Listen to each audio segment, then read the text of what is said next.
बीमारियों को लेकर एक समीक्षा बैठक की। इस दौरान स्वास्थ्य सचिव ने स्टेट्स के लोगों को जागरूक करने के बाकायदा डायरेक्शंस भी दिए हैं, निर्देश भी दिए हैं। तो केंद्र सरकार पूरी तरह से अलर्ट पर है। राज्य सरकारों को निर्देश दे दिए गए हैं, यानी लोगों को जागरूक करें, ये डायरेक्शंस दे दिए गए हैं स्वास्थ्य सचिव की तरफ से। और एचएमपी वायरस ने भारत में दस्तक दे दी है। देश में एचएमपी वायरस का 5वां केस मिला, जैसा हमने आपको बताया। तो वहीं केंद्र सरकार देश में फैल रहे एचएमपी वायरस को लेकर अलर्ट पर है और हालात पर पूरी तरह से निगरानी रखे हुए हैं। केंद्रीय स्वास्थ्य मंत्री जेपी नड्डा का कहना है कि घबराने की जरूरत नहीं है। एक्सपर्ट्स ने एचएमपीवी वायरस के बारे में यह स्पष्ट किया है कि यह वायरस कोई नया वायरस नहीं है। इसकी पहचान सबसे पहले वर्ष 2001 में हुई थी और कई वर्षों से ये विश्व भर में फैल रहा है। एचएमपीवी वायरस एक ऐसा वायरस है जो हवा के जरिए सांस लेते समय एक दूसरे में फैलता है। देश के हेल्थ सिस्टम्स और सर्विलेंस नेटवर्क्स किसी भी उभरते हुए हेल्थ चैलेंज के प्रति क्विक रिस्पांस देने के लिए सक्षम है और तैयार है। हम स्थिति का क्लोज मॉनिटरिंग कर रहे हैं। हम स्थिति का बहुत नज़दीकी से जायजा ले रहे हैं और हम ये कह सकते हैं कि हमें चिंता का कोई कारण नहीं होना चाहिए। स्वास्थ्य विभाग इन सारी बातों पर नजर रखे हुए है। और जैसा हमने आपको बताया, भारत में एचएमपीवी के अब तक 5 केसेस मिल चुके हैं। एचएमपीवी का 5वां केस कर्नाटक में मिला, जहां एक 8 महीने के बच्चे में वायरस पाया गया। कर्नाटक में ही 3 महीने की एक और बच्ची एचएमपीवी से संक्रमित मिली। दोनों ही बच्चों की जांच बेंगलुरु के एक हॉस्पिटल में हुई, जबकि एचएमपी वायरस का 3रा केस गुजरात के अहमदाबाद में मिला। यहां एक 2 महीने का बच्चा संक्रमित मिला। वहीं एचएमपीवी का एक केस कोलकाता में भी पाया गया। यहां 6 महीने का एक बच्चा संक्रमित मिला, जबकि राजस्थान के डूंगरपुर में भी एक 2 महीने का बच्चा इस वायरस से संक्रमित मिला है। तो भारत में एचएमपीवी के मामले आते ही केंद्र सरकार अलर्ट मोड पर आ गई है।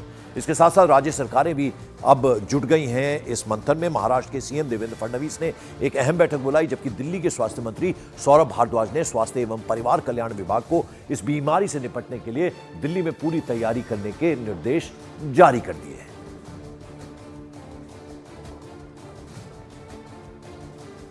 और चीन से एक बार फिर से दुनिया में कोरोना जैसी आफत आने की आहट सुनाई दे रही है। चीन में एचएमपी वायरस के नए वेरिएंट ने बच्चों को सबसे पहले अपना शिकार बनाया है। चलिए अब जरा आपको यह बता दें कि इस वायरस से सबसे ज्यादा खतरा किन्हें है। तो इनमें बच्चे, बुजुर्ग और कमजोर इम्यून सिस्टम जिनका है वो सबसे ज्यादा प्रभावित हो सकते हैं। इस वायरस से संक्रमित लोगों को सर्दी या फिर खांसी, बुखार और ब्रीदिंग प्रॉब्लम, सांस लेने में तकलीफ हो सकती है। यह वायरस खांसने और छींकने, साथ ही साथ संक्रमित व्यक्ति को छूने से फैल सकता है और संक्रमित के संपर्क में आने से भी यह वायरस फैल सकता है। इस वायरस से बच्चों के लिए यह ज्यादा खतरनाक है। बच्चों में न्यूमोनिया जैसे लक्षण ऐसे में दिख सकते हैं। तो ये हम आपको बता रहे हैं कि क्या क्या लक्षण हो सकते हैं। इधर अगर कर्नाटक की बात करें तो एचएमपीवी के 2 मामले मिलते ही राज्य सरकार एक्टिव हो गई। सीएम ने सभी एहतियाती कदम उठाने की डायरेक्शन दे दिए। इस बीमारी में हर केस की मॉनिटरिंग के साथ साथ डॉक्यूमेंट भी इसके बाकायदा बनाए जाएंगे। Immediately after seeing this, I talked to Mr. Dinesh Gundu Rao, who is in charge of the health department, and he responded quickly, and he took up a meeting with the department, and whatever decision he takes, the government will implement it. Virus नहीं है और ये बहुत सालों से है और कुछ लोगों को ये मिला होता है, खासतौर पर बच्चे लोगों को भी होता है और जो जिनका इम्यूनिटी कम होता है उनको इसका इन्फेक्शन हो सकता है। We should not get worried too much. सब ठीक है और वो बच्चा जो है वो कल डिस्चार्ज मेरे ख्याल से हो जाएगा।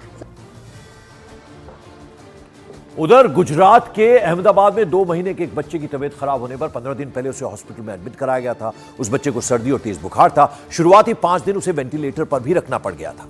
इसके बाद जो जांच हुई इसमें वायरस के संक्रमण का पता चला। अब हालांकि बच्चे की हालत में थोड़ा सुधार है।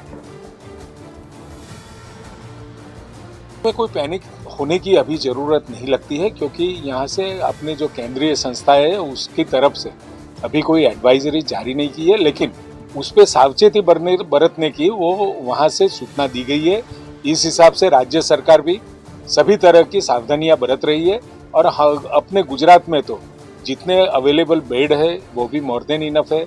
वेंटिलेटर, बेड, ऑक्सीजन व्यवस्था, ये सब व्यवस्था है ही। यहाँ पे बच्चा आया, वो 24 ऑफ दिसंबर को अपने यहाँ पे एडमिट हुआ था ऑरेंज हॉस्पिटल पे।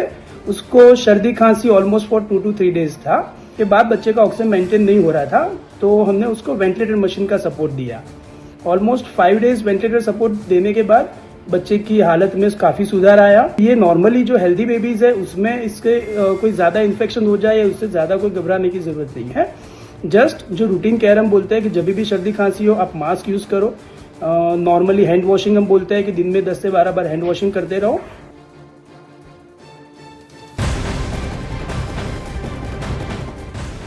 और देश भर में अब तक एचपीएमवी के 5 मामले सामने आने के बाद राज्य सरकार एक्टिव हो गई है। और इसी बीच इसको लेकर सीएम योगी आदित्यनाथ ने आज एक अहम बैठक भी बुलाई है। बैठक सीएम आवास पर होगी, जिसमें डिप्टी सीएम समेत कई और अधिकारी भी मौजूद रहेंगे। सरकार इस नए वायरस को लेकर तैयारी और अलर्ट पर चर्चा भी करेगी।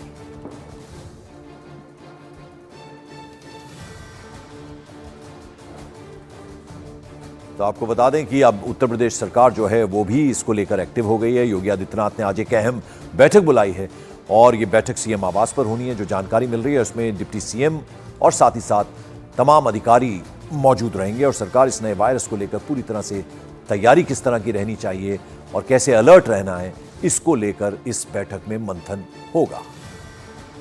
और उधर दिल्ली के स्वास्थ्य मंत्री ने कहा कि हालात पर हमारी पूरी नजर है, तो वहीं राजस्थान के हेल्थ मिनिस्टर ने कहा फिलहाल किसी तरह की चिंता की कोई जरूरत नहीं है। मेरा मानना यह है कि दिल्ली वालों के लिए हम लोग मौजूद हैं, सतर्क हैं और अभी कोई ऐसी घबराने वाली बात नहीं है, मगर हम हर सिचुएशन को मॉनिटर कर रहे हैं। कोई भी चीज़ होगी तो हम जनता को तुरंत जो है इसकी जानकारी देंगे। इतनी बड़ी आबादी के अंदर एक केस स्टेट का अगर सस्पेक्टेड है और ऑल इंडिया लेवल पे हमारी केंद्र सरकार इसको मॉनिटर कर रही है, तो मैं तो आज की तारीख में ये कहूँगा कि आपको चिंता करने की कोई बात नहीं है, अलार्म होने की कोई बात नहीं। और इस वायरस को लेकर केंद्र सरकार ने एडवाइजरी भी जारी कर दी है, जिसमें यह बताया गया है कि वायरस से बचने के लिए क्या करें और क्या करने से बचें। तो पहली एडवाइजरी यह है कि छींकते या फिर खांसते वक्त रुमाल का इस्तेमाल जरूर करें, लेकिन संक्रमित लोगों के करीब जाने से थोड़ा बचें। दूसरी बात यह कही गई है कि सैनिटाइजर का इस्तेमाल शुरू कर दें, लेकिन बार बार आंख, नाक और मुंह को छूने से बचें। तीसरा यह कि खांसी सर्दी से जो प्रभावित लोग हैं बाहर जाने से बचें, लेकिन अगर बाहर जाना थोड़ा जरूरी हो तो सार्वजनिक स्थानों पर थूकें ना। चौथी एडवाइजरी है कि दूसरों से हाथ मिलाना बंद कर दें, साथ ही डॉक्टर को दिखाए बिना दवा ना लें। ये तमाम बातें कही गई।